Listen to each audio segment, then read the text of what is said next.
The first time Levi McAllister mentioned building a turf roof, the other settlers laughed. It was early October in 1848, and winter warnings already clawed at the wind that came screaming off the high plains. 12 families had gathered in the northern edge of what would one day be Nebraska territory, staking claims and raising cabins with the usual mixture of desperation and hope. They'd followed wagon ruts west of the Missouri, past the cottonwood trees, and into land where nothing broke the skyline but wild grass and sky. That year, the wind had never stopped. It tugged at clothing, bent saplings to the earth, and howled across the sod with the fury of a thing unchained. Everyone knew it was bad, but no one yet realized what it was building toward. No one except Levi. He was new to the group, 37 years old, tall, with sun-darkened skin, and the look of a man who'd lived too long on the edge of things. He'd come from Dakota lands, further north, where the winters didn't just freeze water, they split stones and snapped timber. He said little, worked hard, and kept mostly to himself. That was enough to earn him a place in the temporary camp they'd formed beside the creek. But when he proposed covering his roof with turf instead of shingles, he crossed an invisible line. They didn't mock him to his face, not exactly, but the sideways glances and mumbled jokes came easy among men who had done things the same way for generations. One man, Henry Cutler, said Levi might as well bury his cabin altogether and live like a prairie dog. Another, Samuel Wynn, asked if Levi planned on grazing sheep up there too. Even the women whispered, "Dirt on your roof? What happens when it rains? What happens when it snows? What happens when it leaks?" Levi didn't argue. He just nodded and went back to work. That was what made people uncomfortable. He didn't seem embarrassed. He didn't fight back. He just kept building. The cabins in that small settlement were all made from cottonwood and box elder, soft timber pulled from the stream bottoms and dragged up to the rise where they'd chosen to build. Most had stone fireplaces, clay-chinked log walls, and wood-shake roofs, the usual frontier construction, nothing fancy. The settlers had built fast, the fall had turned cold early, and no one wanted to be caught in a blizzard with only canvas overhead, so they worked side by side, helped one another frame walls, raise beams, cut roof shakes with axes and froze, except Levi. He declined help, and when others offered, he turned them down politely, because what he built looked different. The walls of his cabin weren't logs at all, they were sod blocks, thick rectangular cuts of prairie earth, roots and all, stacked like bricks. He laid them with precision, using the sharp edge of his spade to trim and square each one before placing it. The walls rose slower than log cabins, but they were thick, nearly 2 feet, and once dry, nearly as hard as stone. The others watched from a distance, muttering. Sod walls made sense in treeless country, they admitted, but with cottonwoods nearby. Why would any man choose to live inside a wall of dirt? They asked once, and Levi answered, "Logs don't stop wind, sod does." That was all he said, and it was all he needed to say, because by then the wind had started to shift. It no longer came in gusts, it came in waves, rising, falling, then rising again, like something breathing. It pressed against the cabins at night, made the walls groan and rafters tremble. It scoured the grassland during the day, driving clouds of grit that stung the skin and turned eyes red. The men complained, the women worried. Some began stuffing rags between the logs, trying to plug the whistling gaps where wind found its way in. Others nailed scraps of hide over the window frames, but the wind found its way through anyway. Levi kept building. His sod walls reached roof height in the second week of October. That was when he started shaping the beams for the roof, a design even stranger than his walls. Instead of a high-pitched frame, he laid a low, sloping roof barely rising above head height. He used split poles for support, lashed together with wet rawhide that would shrink and tighten as it dried. Across the beams he laid branches, then a thick layer of grass thatch, then canvas soaked in pine resin, and finally turf, heavy squares of sod laid like tiles, overlapping slightly, the grass still alive and green. When he was done, the cabin looked more like a buried mound than a home, a low, dark structure, half swallowed by earth, with only the door and chimney rising from its mass like bones from the soil. Children from the other families crept close when Levi wasn't around and threw pebbles at the roof, trying to see if it would cave. It didn't. By the end of October, the weather turned violent. The wind sharpened to a scream, constant and punishing. It came from the northwest, gathering speed as it rushed down from the Black Hills. It bent the young cottonwood sideways and tore branches from the older ones. It ripped shingles from roofs, lifted entire shakes like playing cards,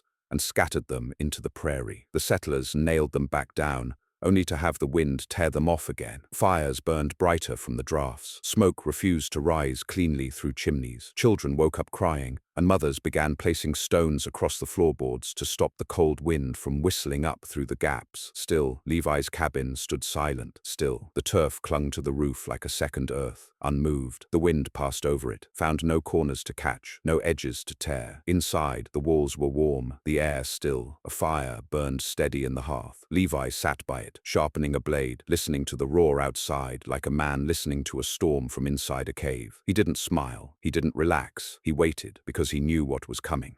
Sapijak. Settlers thought they were prepared. They had lived through windstorms before. Some had come from Kansas Territory, others from Iowa, even as far east as Illinois. They knew what bad weather looked like. They had seen snowdrifts high as the eaves, seen winds tear trees apart. But they had never faced what the plains could do when the sky decided to tear itself open. The windstorm that hit on November 2nd was no ordinary storm. It began with a low hum that rose through the ground like a warning bell. Animals fled, birds vanished, prairie dogs disappeared, and the horses broke their tethers and ran toward the tree line. The sky turned a strange yellow-gray color. Clouds didn't roll in. They slithered like smoke poured across the heavens, thick and low. And then the wind came. It didn't build gradually. It came all at once, like a fist slamming down, a wall of force that shattered windows, tore doors from hinges, and lifted entire roofs into the air like paper. Men were thrown from their porches. Women clutched their children and crawled beneath beds. The wind screamed louder than anything they'd ever heard, a sound that seemed to come from the sky itself, not air but pressure, something pushing the whole world sideways. Cabins collapsed, roof beams snapped, shingles became weapons, flying through the air like blades. Smoke was sucked down chimneys, then blown back in fire and sparks. The men who tried to hold doors closed found themselves hurled backward, bruised and bloodied. One cabin, Henry Cutler's, exploded outward entirely. The walls ripped apart by crosswinds that met in the center of the structure and pushed in opposite directions. The family inside barely crawled out alive, battered and bleeding. And through it all, Levi's cabin stood. It didn't shake. It didn't creak. It didn't yield. The wind flowed over and around it like water around a stone. Inside, the fire stayed lit. Levi sat still, watching the door, waiting. He had packed earth against the base of his walls to keep out drafts. His chimney was short, wide, and stone-lined. His doorframe had been buried a foot deep in the ground and lashed with rawhide. Every corner of the structure had been designed to shed force, to avoid resistance, to sit under the wind, not fight it. When the storm passed, 6 hours later, it left silence behind, the kind of silence that follows violence too great for words. Snow began to fall, light at first, then heavier, and the survivors emerged, blinking, stunned, into a new landscape. The morning after the storm, the prairie looked like a battlefield. Trees snapped in half like matchsticks, roof timbers scattered half a mile from where they'd been nailed, and what remained of the settlement was unrecognizable. 11 cabins had stood in that place just a day earlier. Now only one remained intact, Levi's. Every other home had either collapsed entirely or stood broken, sagging at dangerous angles, with gaping holes in their roofs or walls twisted from their foundations. In some cases, the roofs were gone completely, flung into the fields where the prairie grass now lay flattened in wide arcs, pressed down by wind that had moved with the force of a hammer and the precision of a scythe. Smashed furniture, burned blankets, and shards of shattered window panes littered the dirt. Fires had started in at least 3 cabins where embers were blown into curtains or straw bedding. 2 homes had burned completely before the storm blew them apart. No one had died, but 3 people were injured, including one woman whose arm had been broken by a flying beam. The survivors gathered slowly that morning, faces pale and eyes hollow. Some stood and stared at what used to be their homes. Others knelt and sifted through rubble, searching for tools, food, clothing, anything salvageable. Children clung to their mothers, silent and wide-eyed. No one spoke of what had happened. There was nothing to say. They had been beaten, not by war, not by violence, but by wind, pure, raw wind. The land had reminded them, in no uncertain terms, who held the power out here. And then they all turned, one by one, to look at Levi's cabin. It sat at the edge of the rise, barely touched. The roof, still green with sod, sat undisturbed. The chimney smoked gently, the door intact, the walls solid. Not a single turf tile had been blown free. Not a single corner had shifted. It looked unchanged, as though the storm had passed around it, unwilling or unable to do harm. Levi stepped out just after sunrise. He didn't say anything. He didn't gloat. He didn't even meet their eyes. He simply looked across the wreckage of what had been a settlement and nodded once, slowly. Then he walked toward the nearest broken cabin, where a young couple had spent the night huddled under a wagon for shelter. He began lifting debris. Others watched. Then one man followed, then another. By noon, Levi had cleared the wreckage from 2 cabins, set a fire pit with stones for warmth, and started cooking a pot of coffee. People came, cold and shivering, and drank in silence. Someone gave Levi a blanket. Another offered jerky. No one said anything about the turf roof, not yet, but the looks had changed. No more mockery, no more sidelong glances. What filled their faces now was something different, part humility, part awe, and part the first fragile threads of trust. That afternoon, Levi did something that surprised everyone. He took his spade, walked to the edge of his cabin, and began cutting sod again. Not for repairs, his home needed none. He began stacking the sod in squares, laying it out to dry slightly, just as he had done weeks earlier when building. Someone asked him what he was doing. He looked up. "You'll need walls." It was the only thing he said all day. That night, the temperature dropped fast. With no insulation, no protection from the wind, most of the settlers shivered under makeshift lean-tos made from wagon frames and tarp. The fire pits helped, but not enough. Levi's cabin had become a center point, both because it still stood and because it offered shelter in its shadow from the constant gusts. 2 women and their children slept inside Levi's cabin that night, wrapped in blankets on the floor, while Levi himself stayed outside, keeping the fire alive and watching the prairie as if waiting for the wind to come back. He didn't sleep. The next day, the rebuilding began. But this time, no one reached for logs or shingles. They watched how Levi worked, how he cut sod with careful precision, slicing it thick, 18 inches wide, 3 feet long, then stacking each square in a staggered pattern to form the walls. How he trimmed the edges with a spade so they fit tighter. How he dampened the joints before setting the next block so the roots would weave together as they dried. How he built up, layer by layer, every fourth course cross-laid for strength, and every seam offset to avoid weakness. He didn't just build walls, he sculpted them. Levi taught them without words. He showed them how to prepare the ground, how to dig shallow trenches so water wouldn't pool near the foundation, how to leave a crawl space beneath the floor and cover it with split logs laid tight, how to position the entrance away from the prevailing wind, and how to shape the roof with a gentle slope so it shed snow and rain without catching the gusts that had destroyed their first homes. He showed them how to lash beams with rawhide, how to bury the ends deep for stability, how to layer the roof, branches, canvas, sod, and all. He even demonstrated how to lay the turf with the grass still growing so that over time the roots would knit together into a single mass,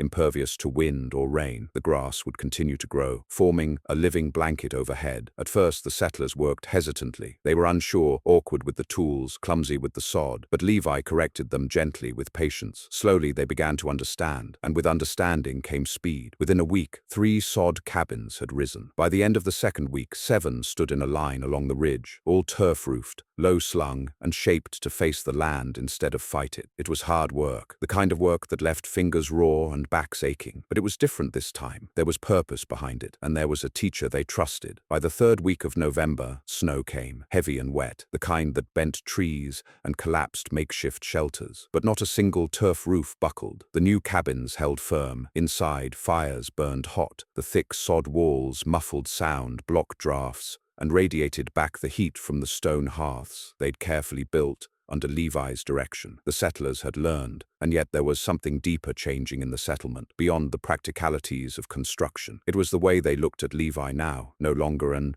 outsider, no longer the strange man with dirt walls. Now he was the one who had known, the one who had seen the storm coming, who had survived it when no one else did, and who, afterward, had shown them how to do the same. Levi didn't act like a leader. He didn't give orders, he didn't hold court, but the people deferred to him now. When decisions were made about where to dig a new well or how to store winter meat, eyes turned to Levi, not because he demanded it, because he'd earned it. The land had tested them all. Only Levi had passed, and now, through him, the others had been given a second chance. Not everyone accepted it right away. Henry Cutler, whose cabin had been completely flattened, still resented the change. He worked with the others, but he did it grudgingly, muttering under his breath, building his sod walls with less care than the others. Levi noticed, but he said nothing. It wasn't until the next storm, smaller than the first but still powerful, that Henry finally understood. His roof sagged where he hadn't laid the turf right. The front wall shifted slightly from where he hadn't tamped the earth foundation, and Levi, without being asked,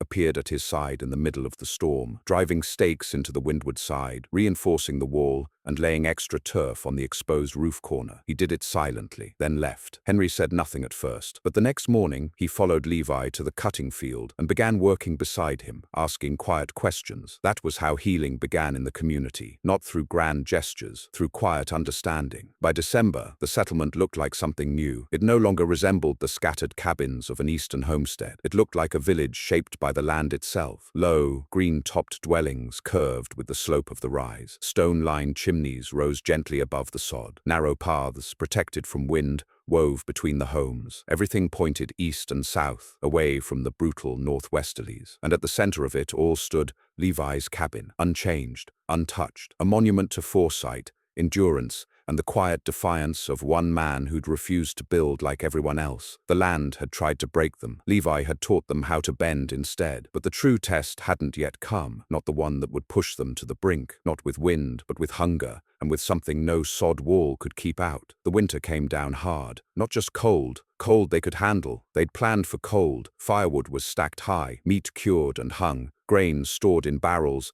and the cabins, those squat, turf-sheltered earthworks, stood solid against wind and frost. But this winter came with weight, snow upon snow. It began just after the December solstice, with flurries that thickened into sheets, and by New Year's Day the entire ridge was buried to the windowsills. Then it kept coming. By mid-January, the snow reached rooflines. Paths between cabins disappeared, and the settlers resorted to tunneling short channels from one sod house to another, like moles beneath a frozen sea. The wind, blocked somewhat by the earth-covered roofs, still found ways to press and howl, but it was the snow that became the great enemy. Its weight crushed two of the storage sheds they'd built for tools and winter feed. The water barrels froze solid, splitting at the seams, and though the cabins held strong, warmth became a constant battle. Fires burned day and night. Inside the sod homes, the air grew thick and smoky, as ventilation was limited, with every chimney throttled by drifting snow. Ice crystals formed in the corners of windows,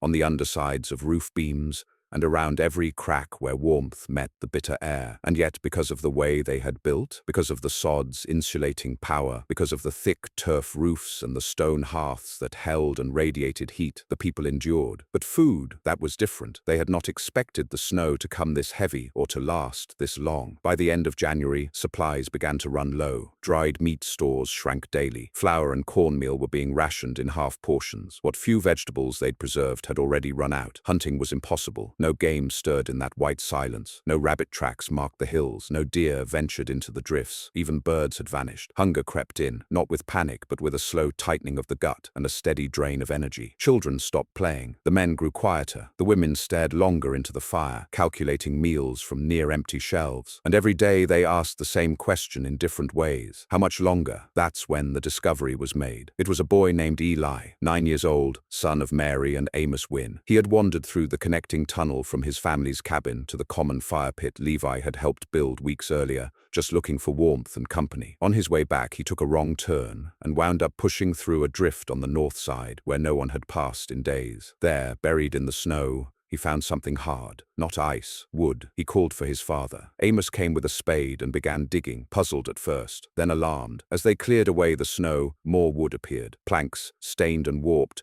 but arranged in a structure. It took them half an hour to uncover it all. What they found was a hidden storage pit, and inside it, barrels, 5 of them, food, dried beans, salt pork, hardtack, even a small keg of lard and a block of salt. It wasn't enough to last the whole community through to spring, but it was enough to make a difference, enough to stretch the rations, enough to bring the children's energy back, to lighten the faces of the mothers, to keep the fires burning a little brighter in the hearts of the hungry. But the real question was, whose cache was it? There were no markings on the barrels, no name carved into the wood, no sign of who had buried them. At first, the settlers assumed it must belong to someone in the group who had forgotten or hadn't expected to need it yet. But after checking with every family, the truth became clear. It didn't belong to any of them. They turned to Levi. When asked directly, he didn't deny it. He simply said, "I buried them after the first frost. Figured if we didn't need it, no harm done. If we did, we'd be glad." The room went quiet. It wasn't the food that stunned them. It was the planning, the foresight, the act of preparing, not just for himself, but for everyone, without asking, without seeking credit, just doing what needed to be done. It changed something. Before, they had respected Levi. They had followed his guidance in building. They had deferred to his judgment in matters of the land and wind. But now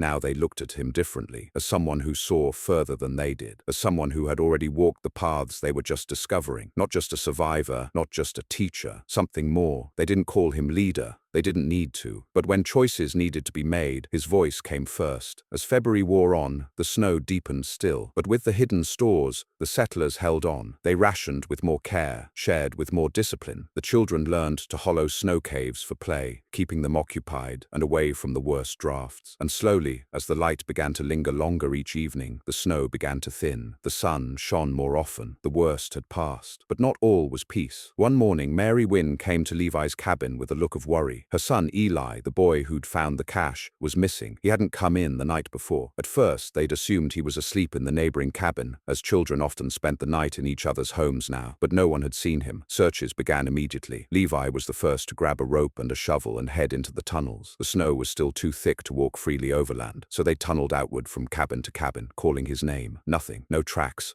No sound. Just wind and white. It wasn't until Levi thought to check the old camp, the site where the log cabins had stood before the wind tore them apart, that they found him. Eli had wandered out through a partially collapsed drift and followed the old trail, trying to find something, maybe firewood, maybe old tools, maybe just adventure. But he'd fallen through a hidden air pocket beneath the snow and landed hard, spraining his ankle. The snow had caved in behind him, sealing the hole. If Levi hadn't found him when he did, the boy would have frozen before sunset. They carried him back. The women wrapped him in furs, rubbed warmth into his limbs, fed him broth. He would be fine, but the fear lingered, and with it came the question, what if the next crisis wasn't snow or wind or cold? What if it was people? As the winter began to break and the snow receded, new travelers appeared on the edge of the prairie. Some were lost settlers, some lone trappers, some men with vague stories and hardened eyes, and not all of them came in peace. By the first week of March, the snow finally began to retreat for good, not in great avalanches, not all at once, but in slow, steady surrender. The air warmed, the wind softened, the ridge, once blanketed in white and silence, began to breathe again. Meltwater trickled down shallow channels, turning the footpaths between cabins into slippery grooves of slush. The turf roofs, long buried beneath drifts, emerged green and defiant, their grass flattened but alive. With the thaw came movement. Deer returned to the woods. Birds cut jagged lines across the sky. The creek, long frozen beneath layers of snow and ice, sang again in low gurgles. Children emerged from their dugouts and rediscovered the feel of sunshine. Men began hauling the broken remnants of wagons and sheds out from the snowbanks. Women started washing and airing blankets,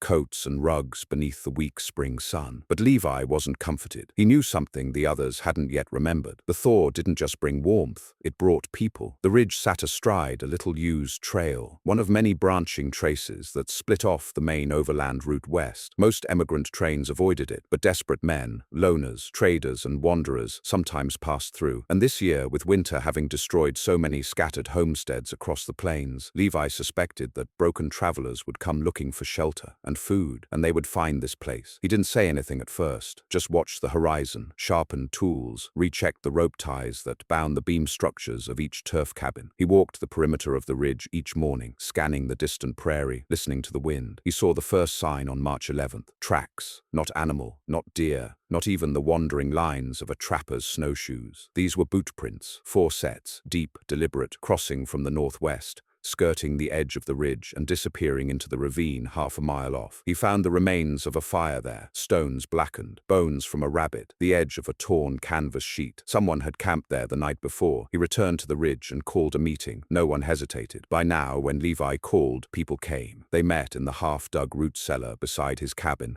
where the wind didn't reach and the earth held warmth from the fire Levi kept burning near the pit's mouth. 17 adults sat in that space, shoulder to shoulder. The children waited near the tunnels above. Levi didn't raise his voice. He didn't speak long. "Tracks north of the ridge," he said. 4 men spent the night near the ravine. They're watching. That was all. The reaction was silence first, then murmurs, then questions. Did they look armed? Are they heading west? Could it be other settlers? Could be, but it might not be. That was the truth of it. Might be harmless, might be desperate, might be worse. The world outside the ridge wasn't safe, not just because of the weather, not just because of the terrain, but because the rules didn't hold out there, and everyone in that root cellar knew it. Levi waited until they'd talked themselves into knots. Then he said, "We prepare." They did. That night, no one slept easy. Lanterns were trimmed low, doors were checked and rechecked. The few weapons they had, a scattering of rifles, a couple revolvers, An old scattergun missing its rear sight were cleaned and laid within arm's reach. Firewood was stacked near each hearth, not for warmth, but for defense. Levi took the night watch. He climbed to the highest point on the ridge, a small jut of stone near the eastern edge,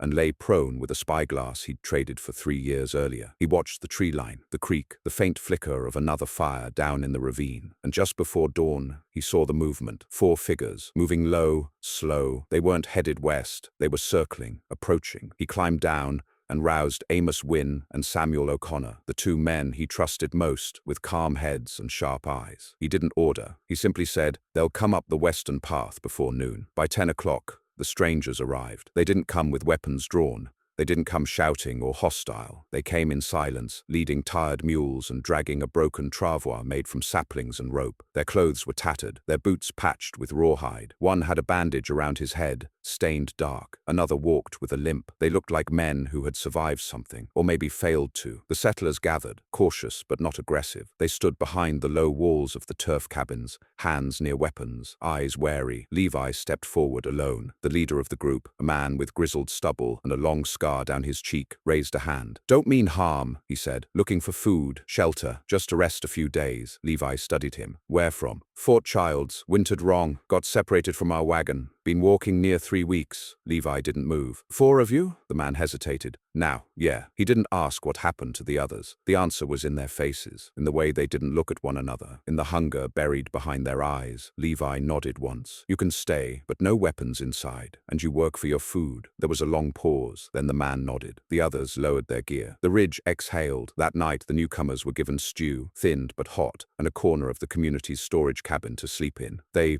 didn't speak much. The man with the bandaged head muttered in his sleep. One of the others had a cough that never stopped, but they kept to themselves. They didn't cause trouble until the 3rd night. Levi had taken to rotating night watch with Amos and Samuel. They moved in pairs now, always one awake while the other rested nearby. That night, it was Amos who heard the sound first, canvas tearing. He stepped from the tunnel near his cabin and saw one of the newcomers, thin, limping, crouched by the root cellar, cutting open a storage sack. He didn't shout. He just stepped forward and grabbed the man's collar. What happened next wasn't loud. It wasn't wild, but it was dangerous. The man spun, knife in hand. He wasn't stealing food. He was scouting the stockpile, figuring what could be taken, what could be carried. And he wasn't alone. When Amos turned to shout, 2 more figures moved from the shadows. A blow caught him in the ribs. He stumbled. Then a shot rang out. It wasn't from Amos. It wasn't from Samuel. It was from Levi. The settlers came running. The women grabbed the children. The men brought lanterns and rifles. One of the intruders was down, leg bleeding. Another had vanished into the snow. The one with the knife, face pale,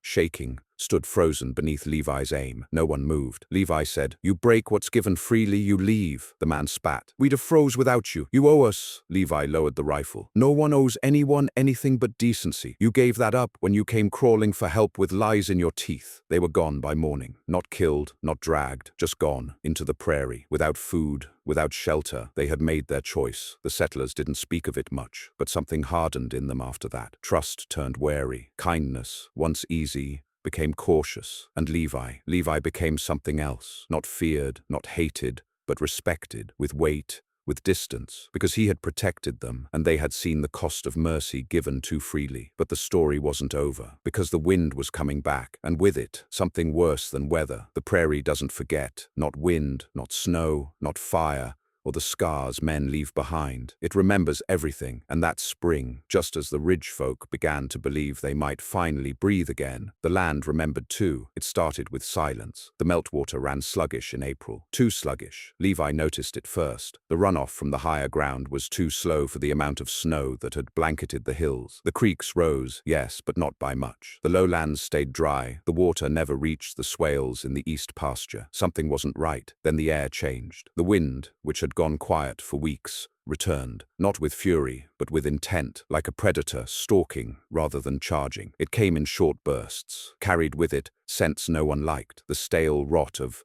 long-buried leaves, the dry metallic bite of dust, the peculiar tension of static before a summer storm. But this was too early for that. The days turned grey, clouds stacked on the horizon, not black but thick, heavy, waiting. Levi took to walking again, this time beyond the ridge. He went up to the high plains west of the creek, a full day's journey. When he came back, his coat was dusted white, not with snow, but with salt. He said little, just cleaned his boots, rolled up a map he'd made, and nailed it to the inside wall of the storage cabin. One line circled the ridge, another circled the higher ground 2 miles east. "What is it?" Amos Wynne had asked. "Drainage line," Levi said. "Flood?" Levi shook his head. "Not water, air." That night he gathered the heads of each household, laid out supplies, divided labor, gave instructions. No one asked why. Not after the last storm, not after the turf roofs, not after the food cache. They worked. They fortified chimneys, reinforced door frames, dug shallow moats on the windward side of each structure, rechecked roof lashings, and Levi himself went from home to home, laying strips of sod over the weakest seams, spreading new turf on the older cabins, tightening the rawhide laces that had dried out over winter. By the second week of April, the horizon changed color. A line of cloud, low and solid, rose like a wall to the northwest, the same direction the great storm had come from last fall. But this one was bigger, blacker. The wind picked up, but still in pulses, like breath. The grass flattened, animals vanished. The settlers watched the sky for 2 days. Then it hit, no warning, no rising gusts, just impact. The sound tore across the prairie like a freight train made of thunder. Windows shattered, not from flying debris, there was none yet, but from pressure. The wind dropped down from the cloud wall like a hammer, sudden and vertical. The air went down, not sideways, hitting the turf roofs with force enough to split rock, but the turf held. And then the horizontal wind came, not from one direction, but 3, converging on the ridge from the north, west, and east. A vortex of air full of grit, bits of grass, leaves from last autumn, twigs, dust, ash,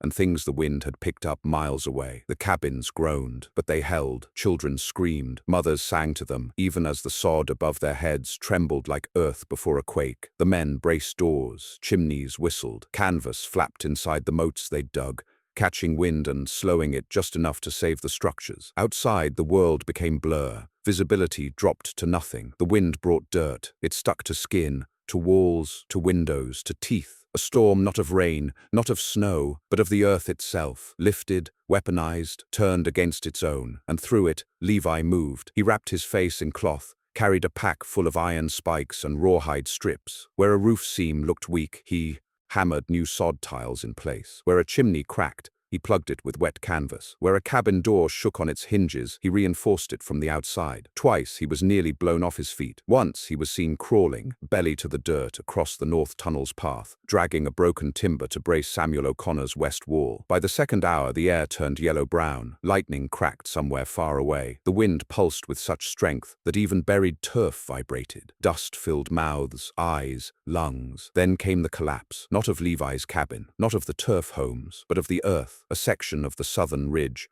where one of the old abandoned cabins had been built before the turf revolution, sheared off in a massive gust. The earth, dried and loosened by the wind, lifted and rolled, taking with it the last remnants of their first settlement. A single log beam, weathered and blackened, was seen tumbling end over end into the ravine. It never struck bottom. The ridge was reshaped by that hour, and so were the people. They didn't panic, not this time, because this time they were ready. Levi's voice was the only one that cut through the roar, calm, sharp. "Seal the flues! Pull the floor blankets! Watch the seams." The settlers responded without question. Inside the turf homes, the temperature stayed just above freezing, an odd mercy given the outside wind chill. Fires had been damped earlier to reduce risk. The thick walls did the rest. The wind lasted 5 hours. When it passed, it did not do so with quiet grace. It ended like a slammed door, one last heave, then nothing. Silence so deep it echoed in the ears. The dust hung in the air like fog. The sky remained copper-tinted for another hour. Then it cracked open in a long horizontal line of pale blue, and light returned. The settlers emerged one by one. The ridge had changed. Trees stripped of bark, grass scythed flat, the top layer of soil gone, blown east